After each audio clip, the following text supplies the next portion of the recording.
Hi friends, আশা করি আপনারা সবাই ভালো আছেন।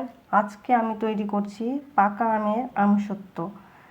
প্রথমে আমি একটা কড়াই নিলাম, এখানে আমের রসগুলো আমি ঢেলে দিলাম। ঢেলে যতগুলি আমের শাঁস আছে সবগুলোকে আমি আলাদা করে নেব। ভালো করে রসটাই শুধু নেব এখানে।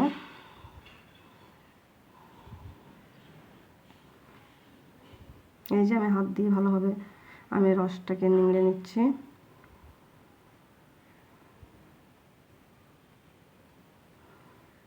সমস্ত আমের রসগুলো আমার বের করা হয়ে গেছে। এবার আমি একটুখানি হলুদ দিয়ে আমটাকে ভালো করে জাল করে নেব 15 থেকে 20 মিনিটের মতো, যাতে আমে কোনো প্রকার রস টাইপের না থাকে, সেটা ঘন হয়ে যায়।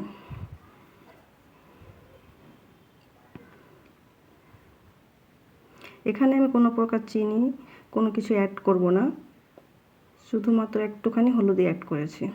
এই যে দেখতে পাচ্ছেন আমের মিশ্রণটা ঘন হয়ে গেছে।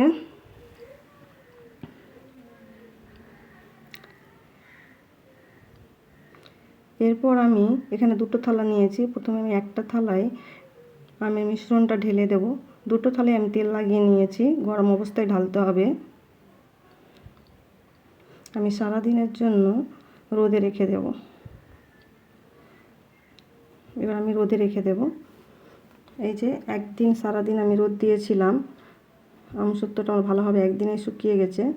আমি একটু নাড়ু নিয়ে চারিদিকটা আমের ছাড়িয়ে নিচ্ছি, যাতে আমসত্ত্বটা আমার ভালোভাবে উঠে আসে।